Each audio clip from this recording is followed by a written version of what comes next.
What kind of country is the so-called battle nation Russia? From when Ögedei Khan led 500,000 Mongol cavalry to conquer Kiev and Rus, to when Stalin spent 20 years turning the Soviet Union into an iron flood dominating Eastern Europe, this red empire that once made the West tremble, how exactly did it burn the boats and defy fate to rise again? Today, let's explore the untold wild history of the Soviet Union after World War I. 1904, February 6th, Japan, due to disputes over the Korean Peninsula and Northeast Asia, began provoking the old rogue power, Tsarist Russia. They demanded that Russia back off, or else Japan would start a war. Russia didn't take Japan seriously at all. A rising power like Japan? Who were they to make demands from a seasoned empire? But what the Russians didn't expect was, Japan didn't waste time talking. They launched a surprise attack without even declaring war. Even more unexpected, Russia's Pacific fleet was crushed so badly they lost their pants. The Tsar was humiliated and furious.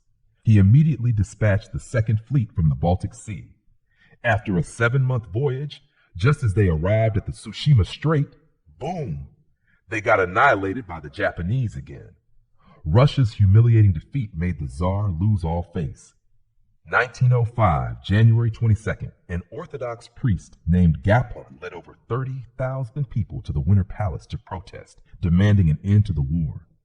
This ignited full-scale uprisings across Russia. The Russian Revolution had begun. By December 1905, under the leadership of the Bolsheviks, internal chaos in Russia hit a peak. But due to scattered uprisings, the revolution was eventually suppressed by the Tsar.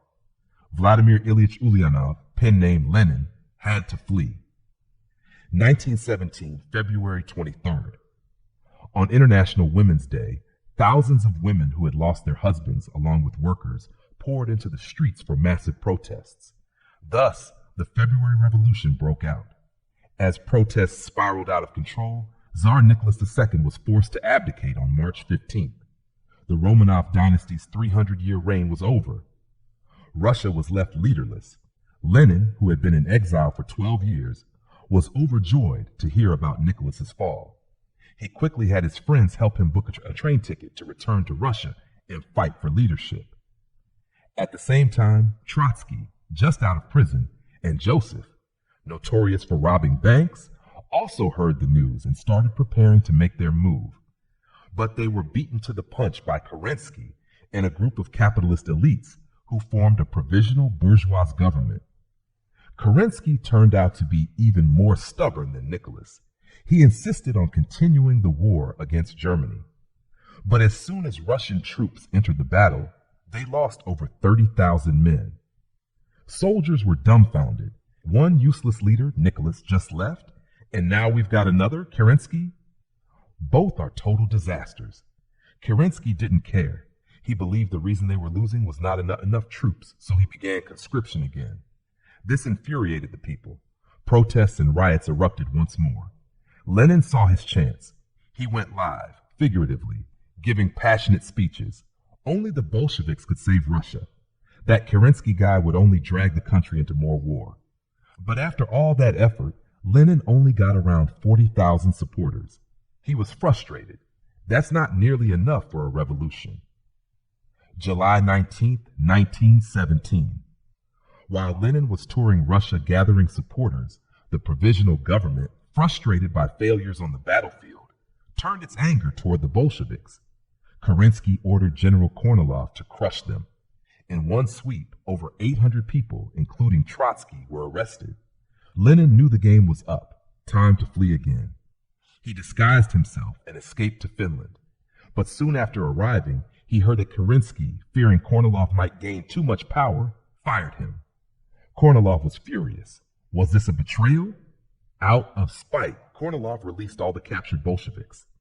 The crackdown failed due to internal conflict in the provisional government. Lenin breathed a sigh of relief, a nightmare narrowly avoided. He quickly wrote a letter to Joseph, urging him to rally the troops for one final push. But Joseph used the letter as toilet paper.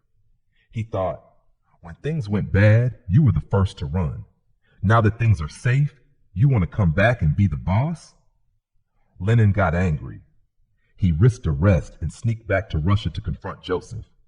The storm has passed and you think you're in charge now? Joseph awkwardly explained, I just wanted the big brother to come back sooner. But Trotsky wasn't convinced. He thought it was still too dangerous to act now. Lenin had had enough of running. If they didn't act now, he might have to flee again.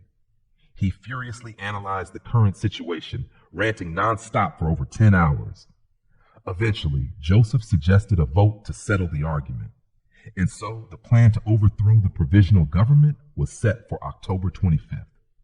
Meanwhile, Kerensky caught wind of their plan. But he didn't take it seriously. Just a few thousand Bolsheviks? No big deal.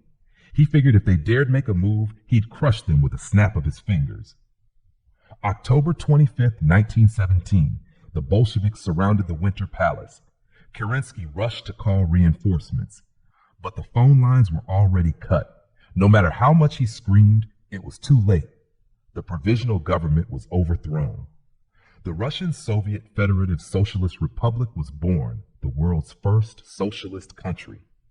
Lenin, after years in exile and with massive prestige, rightfully became the Soviet Union's first head of state.